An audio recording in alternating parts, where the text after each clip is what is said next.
From the trenches of motorsports and Gearhead Central, this is RealTuners Radio, your all-motor, boosted, and nitrous-fed hour of power. Now, here's your hosts, the Reverends of RPM, the Faction of Traction, John Bewley, Scott Clark, Bill Fowler, Scott Evans, Mark Dahlquist, Mike Perduto, James Short, Tom Sewell, Brian Barnhill.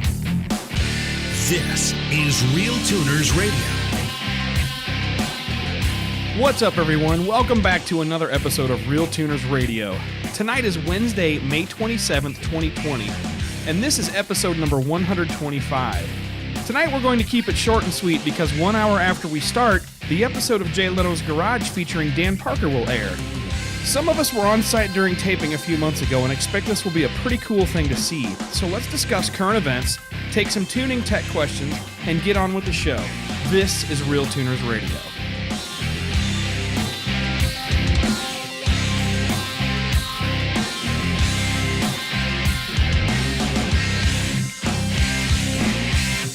And good evening, everybody. What's going on? It's nice to be back.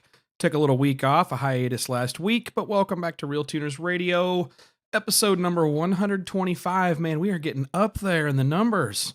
I'm starting to think like this is long. This is a long time, long-lasting podcast.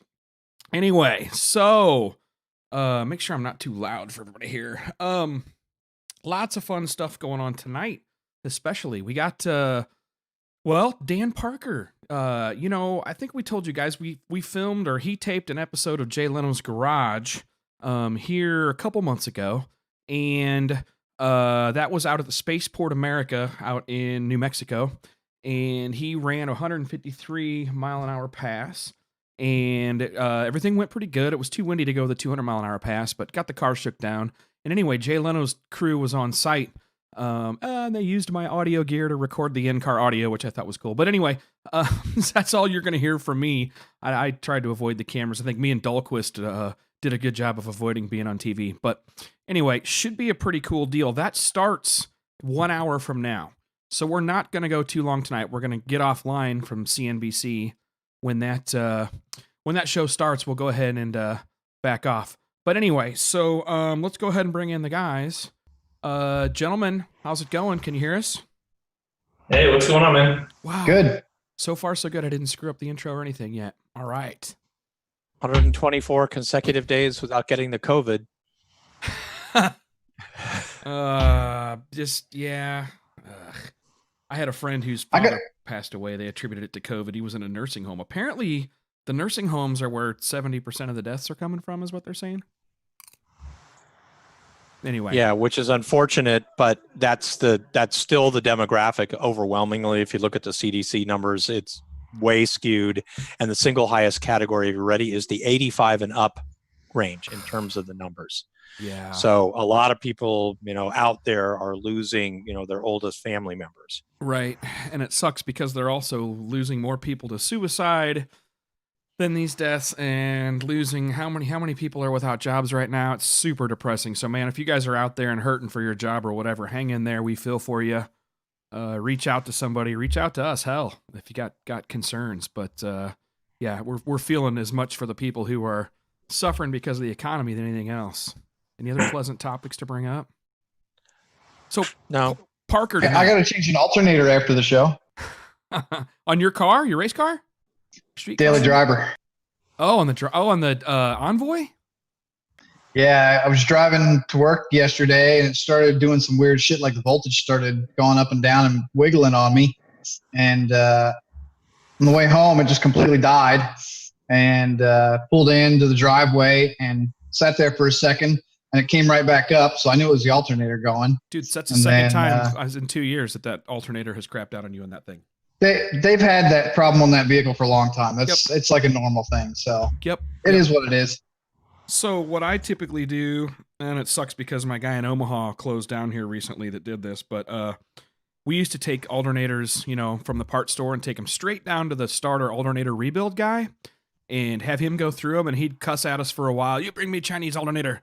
And then, because he was Japanese, and then he would charge you $50 to $75 to go completely through your starter or alternator, and you will never have a problem with it again. And I mean, that guy, unfortunately in Omaha, he closed down here last year, but been doing that for like 25 years up here. Hopefully everybody has a local starter alternator rebuild guy. They're nice. Yeah, we're losing those right and left in this part of the world. Mostly these people retire out, and there's nobody that wants to take over the business.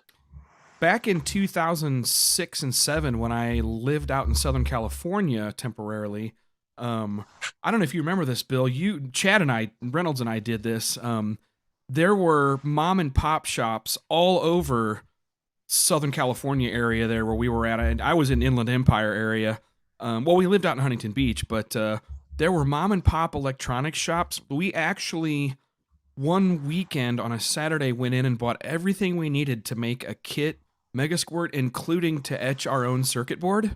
And did that from all one mom and pop electronic shop, and that place closed down in late 2007. But had every single piece, including the bare processors and everything you needed. It was pretty cool. I missed that day, missed the era. Yeah, I don't see any chance of that kind of thing coming back. Between cost of real estate, lack of people with the expertise. Southern California used to have, that base of the aerospace business and all the other things, and all that's gone away. So, yeah, I don't see it. Sucks. But anyway, so, my Ring Central is deciding to freeze up on me, so my video is all cooked up. But I'm getting everybody's audio. That's really cool. It. I broke it. There it goes. There it was. I jinxed us just by saying something. Let's see if it comes back here. If not, I may have to reconnect to the meeting, but...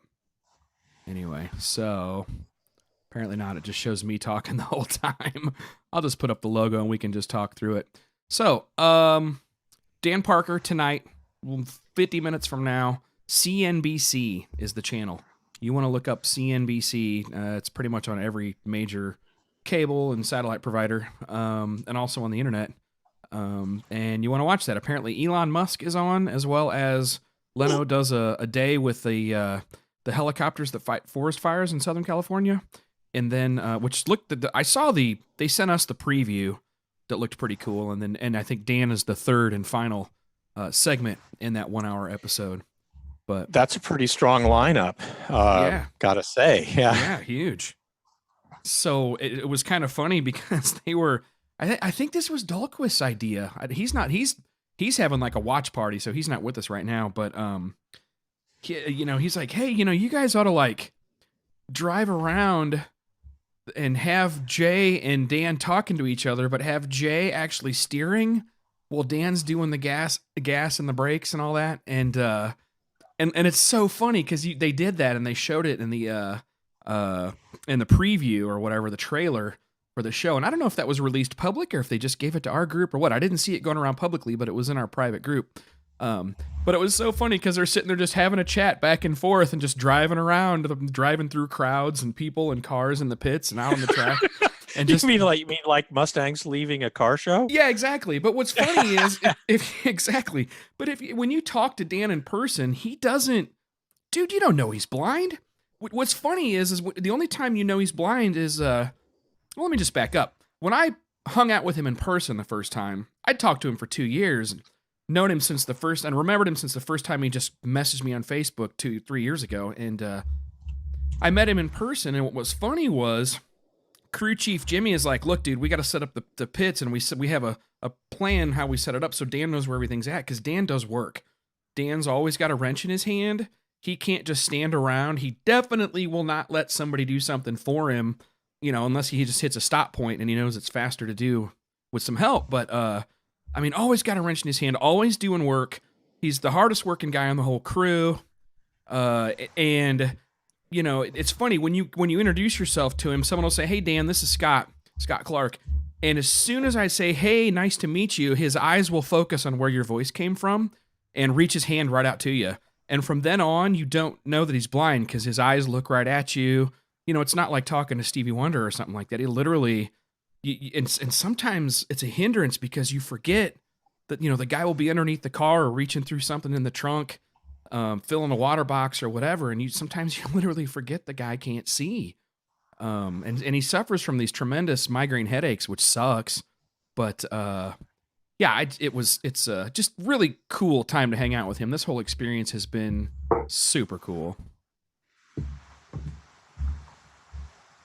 Okay, Evans, I got your 19 messages. Well, you can go to the blindmachinist.com and get a pen and help support his racing career.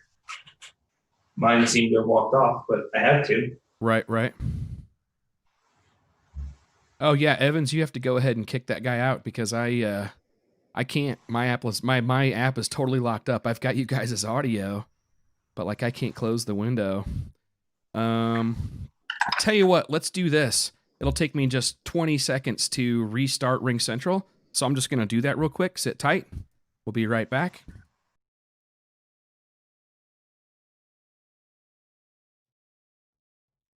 Now, only the people on the stream can only hear me right now, so I'll just keep you guys entertained while I'm firing up Ring Central. Let me reconnect. Here we go. Piece of cake, and we are back. That was quick. We're back. Can you guys hear me now? That was quick. Sorry about that. Quick. I literally rebooted and restarted Ring Central there. It was locked up. So he says we've got unwanted visitors here. That's hilarious. Bye, guy. So, what's manage participants? There we go. Dun dun dun. Oh, it doesn't let me do anything. Oh well. Evans, I think you're the administrator at this point. You became the administrator, or whoever signed in second. Feel free to administrate. So while we got a second, we got a question over here on YouTube, Mr. Scott. If you're grounding your ECU to the engine, then fuel pump fans to chassis to keep noisy grounds away from more sensitive ECU grounds, should you run a ground from the engine to the chassis, risking the ECU wanting the ground to the chassis, or run the engine ground straight to the battery? Straight to the battery, man. Don't ever mess with running an engine ground unless you're running an OEM level ECU. And the ones I know of that do that are Pro EFI. Those are the only ECUs that you can get at the standalone level that can tolerate common mode noise. So you really want to run your battery ground. You want to run your ECU power and grounds direct to the battery, and don't share that run with anything else. And then ground your chassis to your block if you want to. There's a diagram on my Facebook page, but message me offline and I'll send you the actual wiring picture that we drew for the class. Any other good stuff? Looking. There was one. Any basic thoughts on oscilloscope use and diagnostic advantage, aka when and what? Oscilloscope use, diagnostic advantage, huge diagnostic advantages, huge.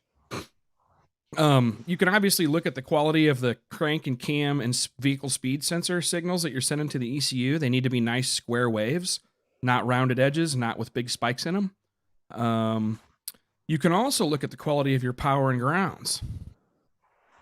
You can make sure that you don't have a bunch of noise in your power and grounds. And that's about it. I watch the power and grounds and zoom way in and see if there's a high frequency noise oscillating or oscillating. I got one that I really want to touch on. Can you talk about weather stations and setting up tune changes versus weather conditions for a bracket car? An example being density altitude versus target air fuel, bulb, etc. So I've had my hand in bracket racing. No one shoot me. I know, yeah, sometimes you have to make that jump. But what I would tell you is this. This is where documentation becomes everything, because every car is going to react a little bit different to a weather change, whether it be a DA change or a temperature change, something along those lines. And documenting what your car did and having the weather station data written down on that piece of paper every time you make the pass will give you those answers. I can't tell you what your car is going to do, especially not without any details on your car, when you catch a 300 or 400 foot DA change like we've seen here in Florida over an hour and a half, or a 10-degree temp change. I can't tell you what your car is going to do. But I can tell you that if you had logged everything before and you had been in a similar situation beforehand, you'd be able to go back and see what was going to change with the weather that changed. Yep. That's where taking records is the biggest deal, right? Records. Yes, 100%. He's asking, my question with the above is a math channel to help it possible to correlate. Wow. I mean, Scott, that'd be more you. If I had the data, I'd say I could make that channel. I think he's talking about essentially having it so that it drives a table or set of tables. So it would make, I will call this real-time corrections based on changes in DA or water grains or something along those lines, as opposed to running a weather station, then having the experience, which I don't know how you get around this. Even if you were going to set up automated tables, you'd still have to know what your car does, as you point out, Mike, when these various aspects change. I mean, the difference between when the sun's up and the sun's down and those temperature changes, track heat versus ambient, all those things.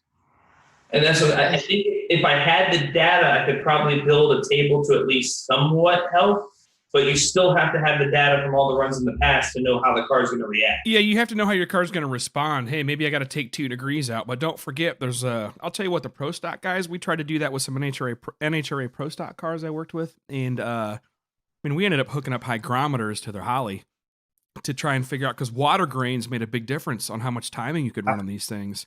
Oh, yeah. I was just going to say, part of the building the equation is understanding all the pieces of the equation. So that means you have to have a sensor for every part of that equation, right? So just to get DA, you got to have temperature, you got to have dew point, you got to have water grains, you got to have actual humidity that's currently happening, you got to have your real elevation by GPS. Got to have physical temperature.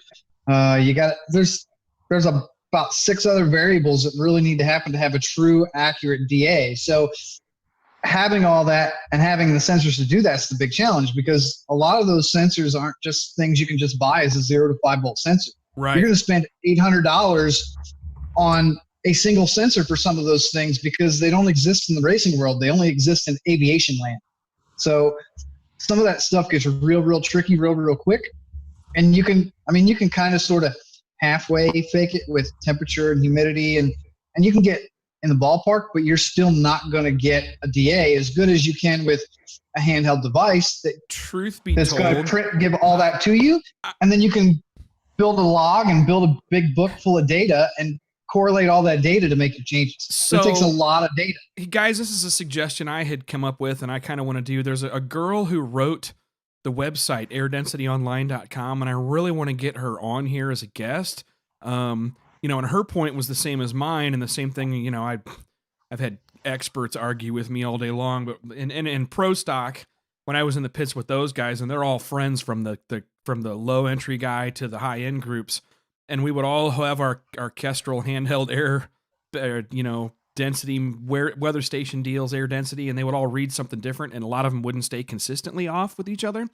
And the Air Density Online lady, I had seen her make a quote, hey, there's a reason why the barometric sensor at your local airport costs $40,000, right? So it may actually be smarter to get your weather data from the closest FAA or NOAA weather station than a cheap handheld weather station. But what those Pro Stock guys ended up doing was kind of going halfway down the middle. They would have tunes set up for, basically all those conditions, maybe 10 different tunes.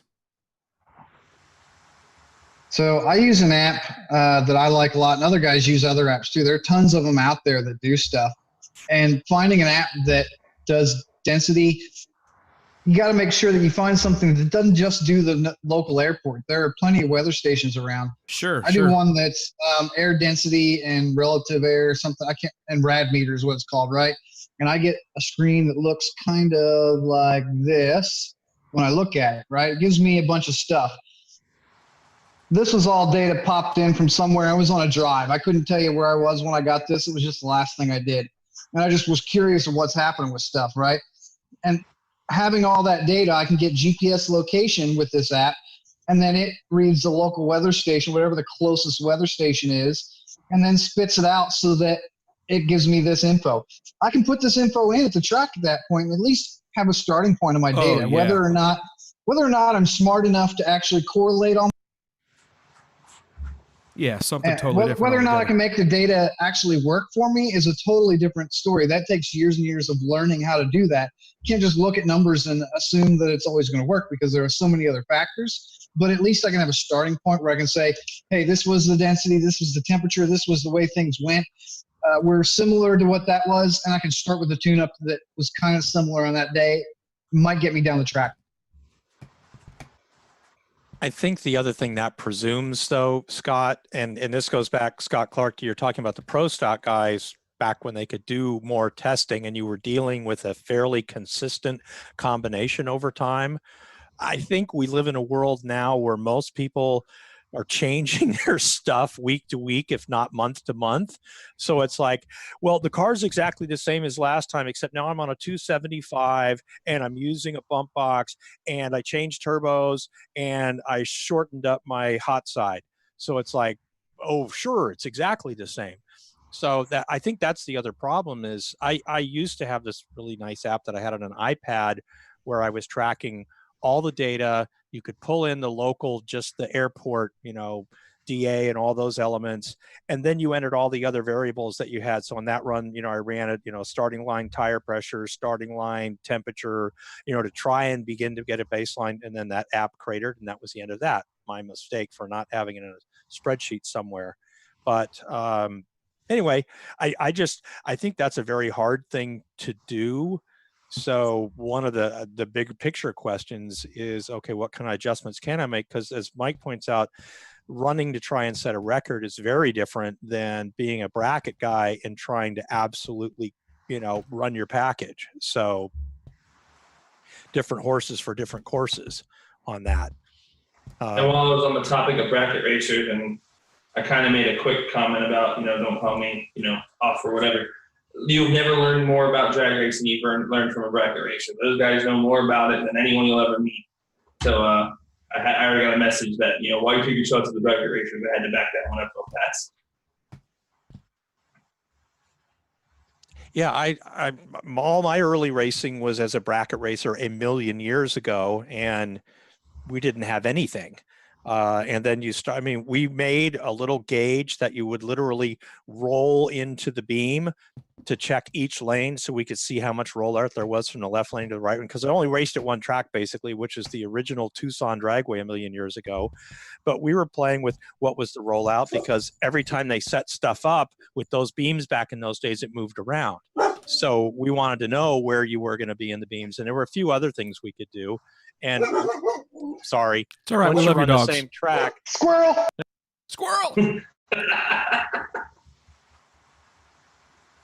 I'm not sure if Bill's dogs will actually chase a squirrel.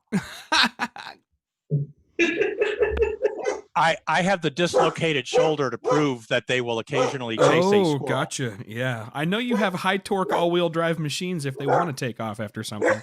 Yeah, that's the real issue, is if they get a run at something and I don't feel them doing it, it hurts.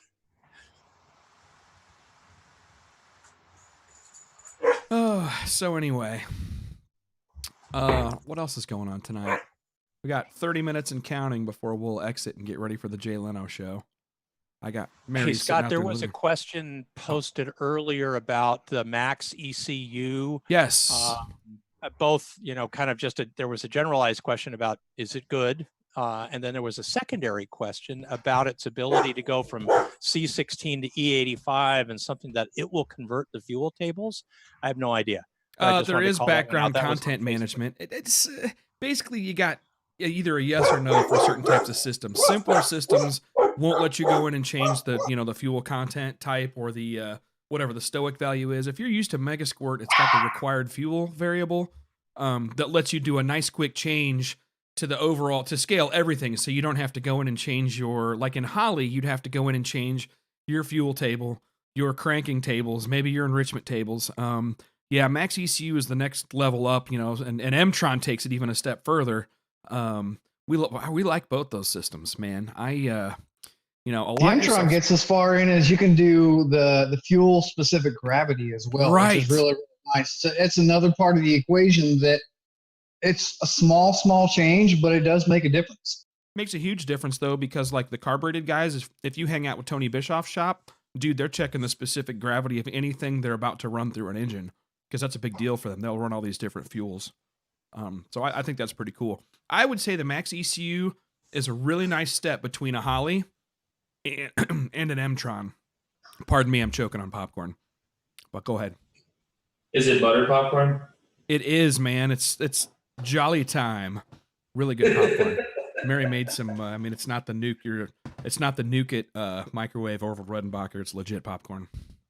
I still like the original Jiffy Pop on the stove with the skin and the foil and the little metal handle. Who was it on our Facebook last week was like cooking that on the stove in a pot in oil, and somebody and their kids were freaking out because it's, what the hell are you doing cooking? What's going on with the popcorn? And the lady's like, kids, this is popcorn before microwaves. I still make popcorn that way. That's killer. Yeah. I'm impressed at macro fast as to how high you rate that Max ECU. You had a good experience that thing. You really tend to like it, huh? Let me tell you why I liked Max ECU. And so we did that V10 LS, and Brett Willett is our dealer for Max ECU, and God bless this guy. He is sharp AF, man.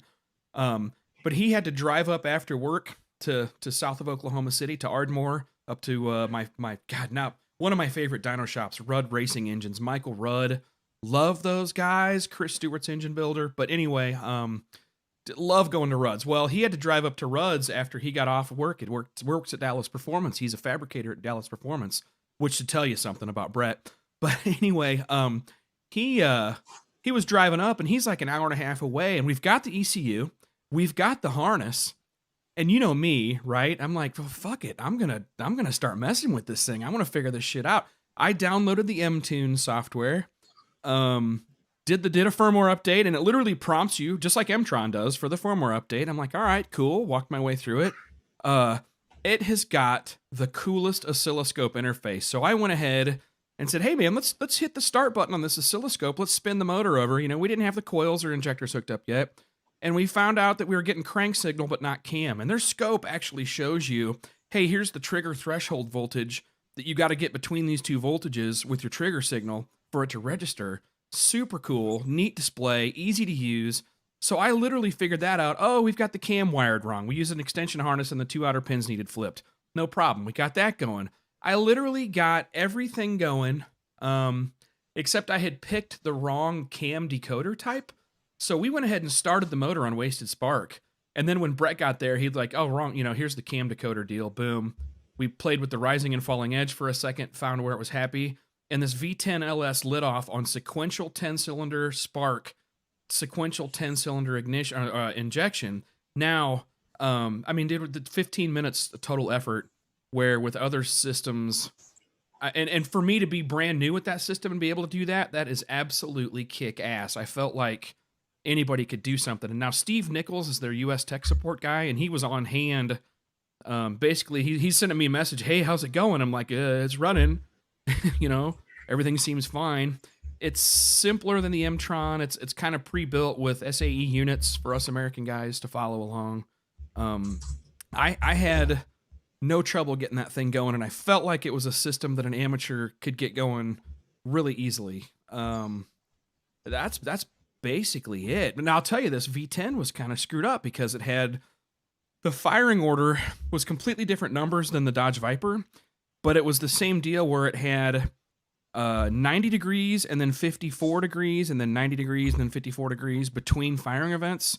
So the fact that it nailed it down was perfect. And I'll tell you one other thing. We had EGTs. Rudd Racing Engines had EGTs on all 10 cylinders, and we actually, his dyno was repeating so well. We'd make pull after pull after pull, changing nothing, and it'd be within 1 horsepower every time. We did that like 6 or 7 pulls to get the temperatures up to where the oil temps leveled off and everything was repeating. And I was showing Brett that was Brett's first time on an engine dyno.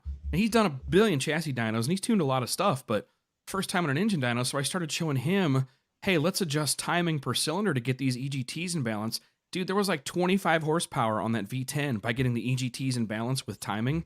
And I think they ended up with like a 5 or 6 degree spread between cylinders. So he learned a little bit. I learned a ton. That engine ended up making 693. The goal was 700, so it was very repeatable. But anyway, I loved it. Loved the Max ECU. I literally just had a kick-ass experience with it, and I'd be a total dickhead if I had a bad experience with it. But Scott will tell you, whenever I have a bad experience with an ECU, I turn into a freaking bitch. But No. Come on, Evans, let it fly. I had trouble Just tuning because you idle. can't make something work doesn't mean it's broken, because it's working for everybody else. It's broken. It was broken. I couldn't get the PID idle to work on that Mtron. I'm sure if you had more time, we could have figured out what was causing your issue on that. It's just you were busy with like 6 cars or something that day. Correct. No, you know what ended up being the fix on the Mtron, though, is I did what I would normally do. I did open loop idle, where I would target idle RPMs. Dude, this is actually my preference to PID. You can actually, there's a table that says, hey, man, if I'm 50 RPM above target idle, take out some timing. And take out how much. That's kind of the OEM method too. On a lot of times, a lot of them dude, it works so good. I know a lot of them have moved to a PID, but like old F body 2000 LS1 PCM was, change the timing number as it goes up or down the chart, and that's what you did. You just take out a little more as it got further away, or add a little more as it got further away to control the idle. Yep. No, I was super happy with it. I actually got the Mtron to work perfect on that car, and I'm picky. I got it. I was super happy with how we got it in the end. I just didn't use the PIDs, and Nick was like, oh, use the PIDs. I'm like, no, I'm super happy with what I got going on here too. But it was funny because I was a little bit grouchy and bitchy when I couldn't figure that out. And these guys like, this guy's a dick. He's complaining too much. But we got it figured out. Huh. Hey, Scott, when you mentioned that up to 6 degrees variation tuning with timing on EGTs and picked up, I think you said 35 horse. It was like 25. Is that at multiple points in the area of the pole? So we were only worrying about the peak power. Now this had the Bewley cam in it, so it had a humongous flat power band. I mean, it was making the same number for like 3,000 RPM. So it was literally flat fuel through that on the VE table, flat fuel demands, flat timing demands. So yeah, it covered the whole power curve, but honestly, it was like editing 1 point. They weren't having to move around much.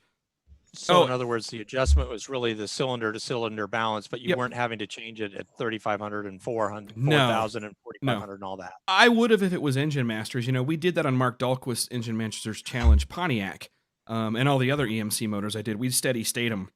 We sit there and hold that sucker wide open at 3,000 RPM, then 3,500, and build our adjustments there. But this one we didn't have to do that with. It was kind of quick and easy. But it was neat because, Michael Rudd has what I would consider just a perfect behaving engine dyno.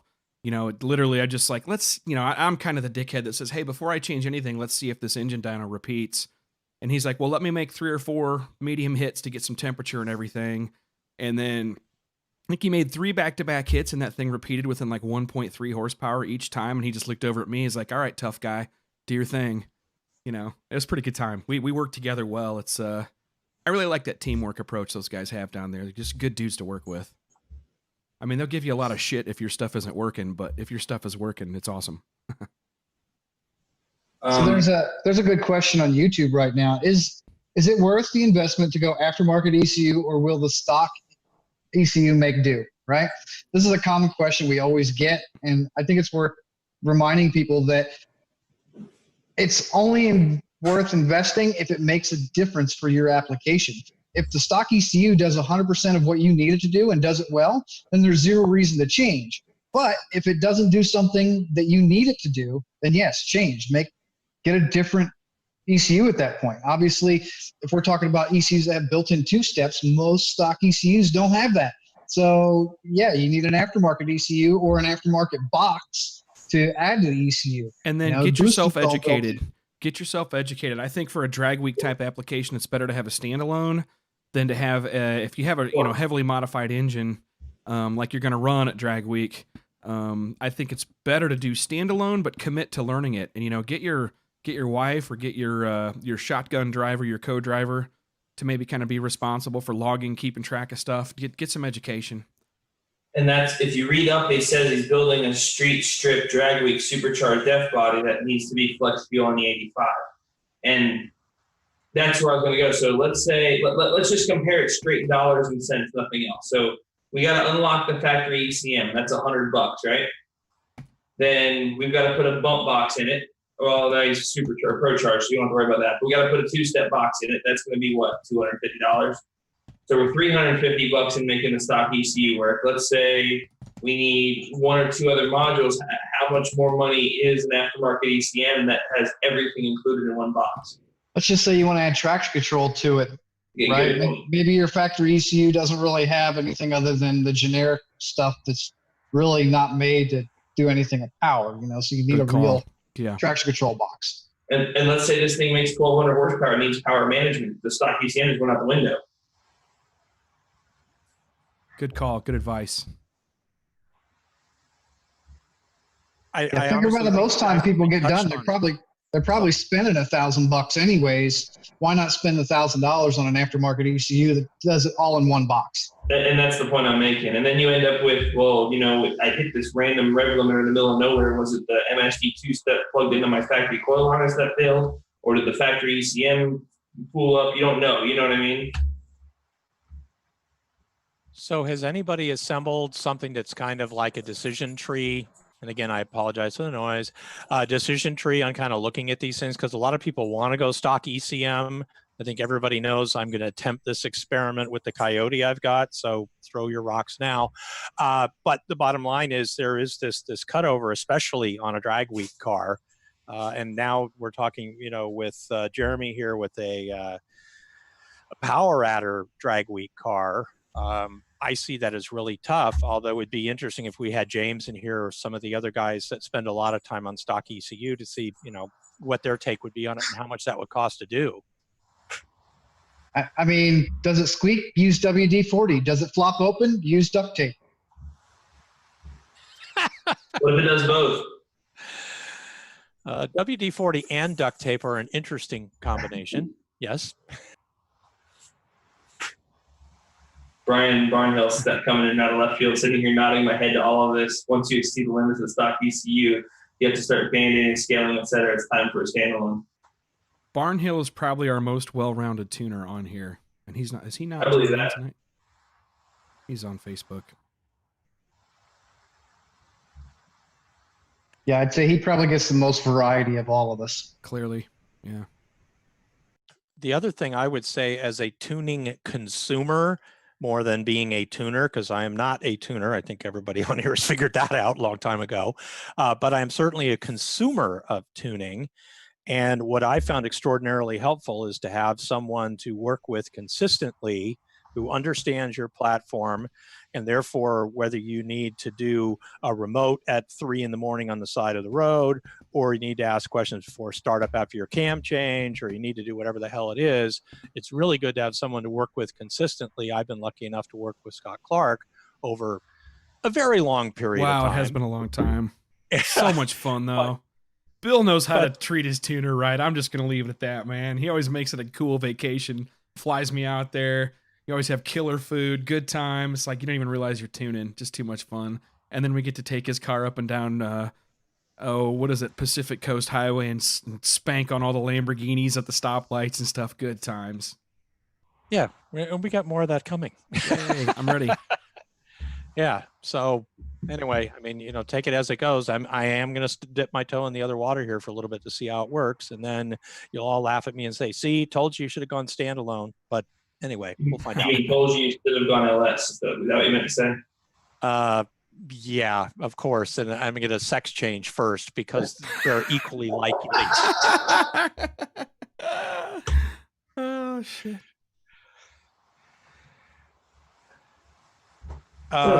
There was a question here about Max versus Motec.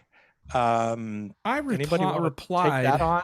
So he was asking if Max ECU interface was anything like Motec. I'm going to be honest with you. I think Mtron and the Motec M100 series, the previous generation, are super close to each other. And my understanding is there were engineers that worked on both projects. And I like it. It's intuitive. I would want it for my own car. Max ECU was a little more like Holly. I'm going to say it's actually quite a bit more intuitive layout than Holly. It was easier to set up. It's kind of funny because when you start it up for the first time, it's like, hey, start here. Answer some questions for me about this engine before you do anything else. It's got a really intuitive startup. It's a tree on the left. So it's if you're familiar with other things that do a tree down one side of it. For example, Haltech. Haltech. If you work like with stock ECUs, think of it like EFI Live stuff for modern domestic cars. It's kind of the same kind of left-hand column tree that you just kind of go down and start picking your way through. And as you add features, those things show up in the tree. So if you don't have something enabled, it doesn't show up in the tree. So you're not looking through extra stuff.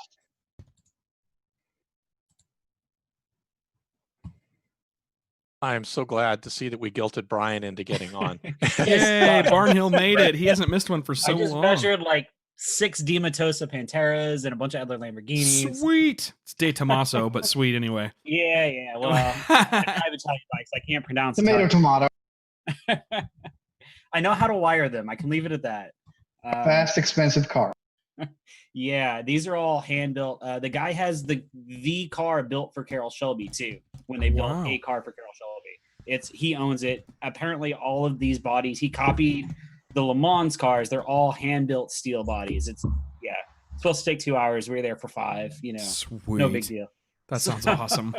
I was trying to work, but you guys screwed that up. So. No one told you to log in to the Facebook feed. So. Well. But yeah, on the point of like I'm trying to remember. I tuned a CTSV on stock E67 this week, a car on MS2 Pro or not Pro MS2 plug and play today, a Miata, an Mtron car and a Link car this week. So in my own car on factory ECU. So it's not a good decision tree on that, and that's something we've tried to talk to you, but it's the same thing of arguing, is it a street car or not? When you're being an asshole and you're just trying to force the stock ECU to do things it shouldn't. Right. In my case, just having ECU based boost control is really nice. From a power management, from a boost control management. I'm having to scale injectors. A lot of my data isn't right. And in some of the newer torque based ECUs, the CTSV, that's a good example. You guys were talking about torque management inside the group chats today on 6L80s, and getting that to play nice on the CTSV is a lot of work when you're running 15 pounds of boost, and we made 730 something wheel horsepower on that thing on the 85. And yeah, that one was probably fine, but once you start scaling stuff and you're having to band-aid things to not throw error codes, not put the car in limp mode, and to even get fuel right. Even in this case, I had to rape the PE map under alcohol because the car was so different on ethanol that we're not sure if an injector data was off. They're FIC injectors, and I used the data they provided, but everything got scaled.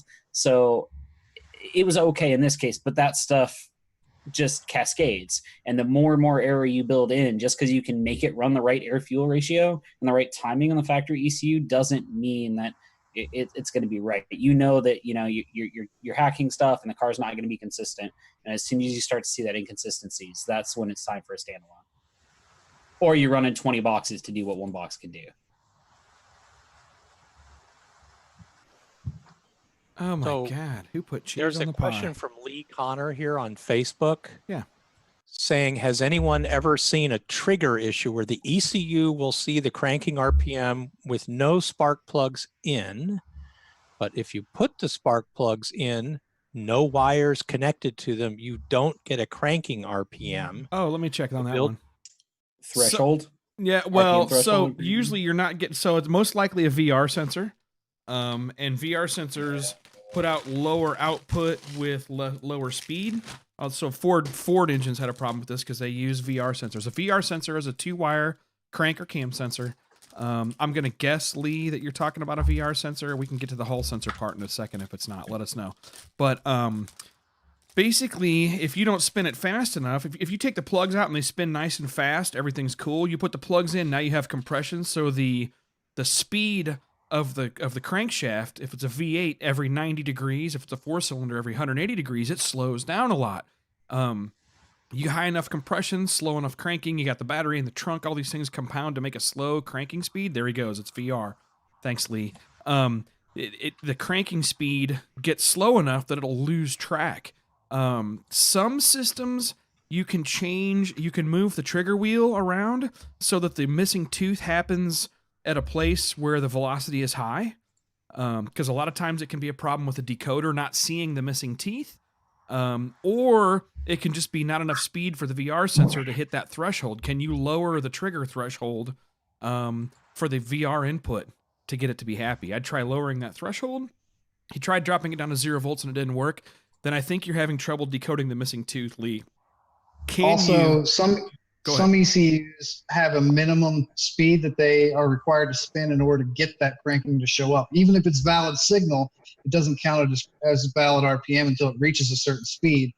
Holly, for example, depending on which wheel you're using, can be 80 or 120 RPM. Well, factory like 2010, 2013 Camaros didn't spin 120 RPM, and the 58 by decoder at one point required 120 RPM. So if you had even a bone stock vehicle, sometimes it wouldn't register because it didn't spin fast enough to actually reach their threshold to consider it valid RPM. So sometimes that's a factor. And I think they changed it now. They made it lower, but that was at one point that was a problem. They fixed it. Lee is on Adaptronic. He's got an Adaptronic box. I follow his Adaptronic users group. Lee, do you got a 60-2 wheel on that thing? Can you move the position of that wheel? I'd be curious to see a scope trace of you cranking without the plugs and with the plugs. If you're missing tooth, now you got to remember, the computer is looking for the 2 missing teeth. If it's a 58X or a 60-2 is what the overseas crowd will call those. It got 60 teeth, one every 6 degrees, but 2 missing teeth for the computer to see, hey, 2 missing teeth just went by. Well, it's counting time between teeth. And when it sees a triple time, basically, it knows, hey, those were the missing tooth. That's my trigger for top dead center. Now I know where I'm at. Well, so if your missing teeth happen during the onset of a compression stroke when the crankshaft is slowing down, the computer may have trouble counting those blank spaces between the teeth because the rate of they call it the angular velocity on the crankshaft. The pro stock guys learned a lesson on this, a hardcore lesson on this. But the angular velocity is slowing down as it's coming up on the compression stroke on the starter, and all of a sudden the space between those teeth are getting longer as far as time goes, and it will miss the missing teeth. So Lee's got scope looks, kick ass. I love this guy. He's in the UK. Man, hit me up offline, Lee. I'll try to help you figure it out. But I bet you, if you could move your missing teeth to a different location to where they're on the accelerating or downside of a compression stroke, that your ECU will decode those more easily when cranking. That's been my fix for those anyway. Play with your cranking timing too, and once you have plug wires on, sometimes you can get enough speed out of it to get it to where it'll catch. Sometimes some systems will allow a top dead center fire before it has a cam sync, and it'll waste fire before it sequential fires on some of them to get it lit off. That's the quick start mode in Holly, for example. Megasquirt does that as well. Another thing, Lee, and this doesn't apply to you because his problem is he's just got plugs in with compression. He's not even firing spark yet. Right, he doesn't have wires yet. Yeah, but my favorite YouTube hobby tuner expert guy had a video I was watching the other day, and he likes 30 degrees of ignition timing, so he's running 30 degrees at 500 RPM and at cranking. That is a huge no-no. Look at what the OEMs do. Cranking speeds are so slow that the mixture, you can light the mix and have it hit peak pressure within just a few degrees of crank travel. Look at the OEMs. They'll actually have their cranking... No more than about 5. The 5 to 0 to negative if it's real slow RPMs. Look at a factory timing or factory cranking timing. Long story short, put your start with your timing as low as you can get when cranking. I put 5 degrees in all the LSs on Holly. And they'll light right off and even slow. Even when the battery's weak. We got Leno in 10 minutes, guys, just so you know. We're going to chop it off then.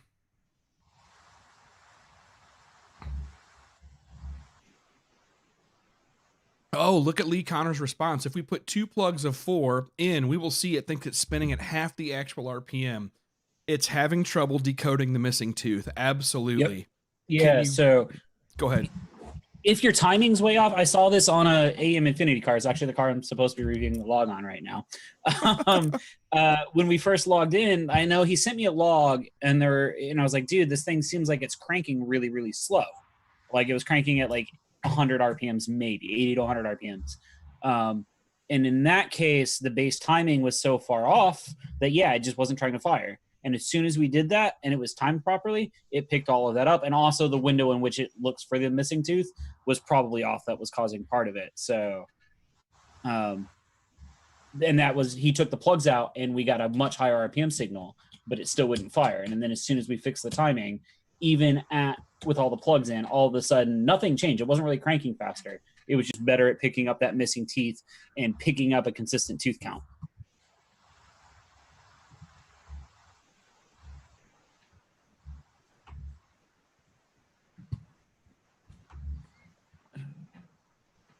Drink. Everyone drink. Everyone drink. What we got? 8 minutes and counting? Yeah, something like that. So are we pushing that through live? Is that the plan, or? I think they said we're just gonna go offline and let people hop on and watch it. Okay. Because summed up, the show's an hour long. I think he's the 3rd segment of the show, so we'd be sitting around for I gotcha. Okay. 35, 40 minutes just watching. Scott Clark, did we lose you? Oh, man, I'm sorry. I was sitting here talking away, and I had my button on mute. Take a drink. You guys are like, just put it back.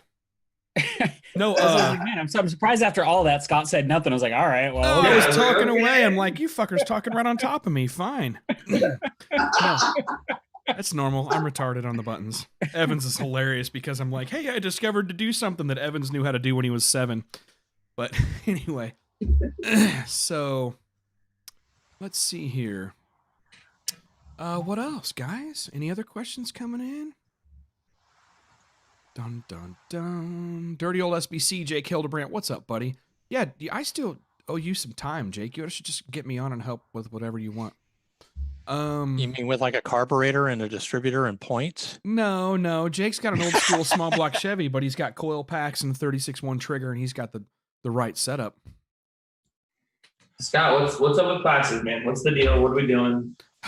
Okay, so we're gonna try our first one here in 3 weeks at pull up my calendar here. 3 weeks is 417 Motorsports. Okay, so I've got a hell of a good, a better abbreviated, more intense curriculum for it this year. I've worked pretty hard on that, but we're gonna see Springfield, Missouri is kind of being dickbags about the COVID-19 thing. It's the cities in Missouri are the ones that are really locking down. But we've apparently got the okay to get it done. I talked to Blake and Danielle, so we're going to go ahead and do that class. And that one is going to be the 13th and 14th of June. Okay. I may open up some more seats for that in the next 3 or 4 days. I got to make sure and find out if there's anybody who's not going to make it. The 27th and 28th is going to be Palm Bay, Florida. That's going to be at TJ Shan's class. Okay. There may be, right now it's locked up on seats, but again, I'm waiting on people to get back and say if they're going to cancel or not. But so far, everybody says they're coming. And then July 18th and 19th, Dallas, Fort Worth, Royce City. Dude, that's got a ton of open seats. You guys should come to that one, please. That's going to be at Daniel Raff's shop. Listen, if you're a drag racer, Daniel Raff is a BMF, man. You want to come to this guy's class. And I got some, I'll tell you what, man. I've got some bitchin' cars lined up for all 3 of these classes. I mean, I'll just go ahead and say it. Justin Heckman's going to bring the Red Demon to the 417 Motorsports class. The Florida class, I've got 2 methanol blown full out pro mod style dragsters. I got a nitrous car that Alicia Keith is bringing. And then we got a Fuel Tech car. We got Fuel Tech and Holly on all these guys. We got a Fuel Tech car coming with an LS combo in it, a small car that's pretty cool. And then let's see, on the Royce City class, I got some Street Strip Drag Week style cars coming so far, and then Daniel's got his car that we may end up with in the dyno. Every one of these is going to be a really cool class to see. And if you want to learn how to turn different fuels, we're going to try and do some more methanol cars this year. We did a lot of gasoline in the E85 last year, but people want to see methanol stuff, so we're going to try and kind of mix it up. But that's what's going on in classes. Anybody else? Questions? Did we end up telling people what a best practice is if you're just trying to get into this whole trying to develop experience around tuning for weather or track conditions or anything else, and how they need to approach that? I don't know. That seems like it might be a Mike Perduto question. I thought we touched on that pretty good earlier, didn't we? Yeah, we did to a degree, but we came away with a lot of things about weather stations and tools and all that. I was just curious, what your best practice is for managing that. Well, I think you're going to have data. I can't build a math channel in a Holly without having the data as to what the car is going to do at a specific point. And I think that was something Evans brought up with. Yes, we can talk water grains, we can talk about all the sensors necessary, but they're all for naught if I don't have the data to look at. So, and it's let's say the car runs this number at this temperature at this DA with this water grains in air. I can't make a math channel that says every car is going to move 0.2 with this temperature change. Your car is going to be different. You're going to have all that data printed over hundreds and hundreds of passes. Realistically, let's be honest, of all the data put down, and then when you could you build a math channel off that? Probably, but I think I'd be better off just going back and looking at my data and saying, hey, the last time I ran this car in these similar weather conditions, it did this. If I need to slow it down 2 numbers, I know I can do X, Y, Z. You see what I'm saying? Yeah, that makes sense. Yes. That makes a lot of sense. Yeah.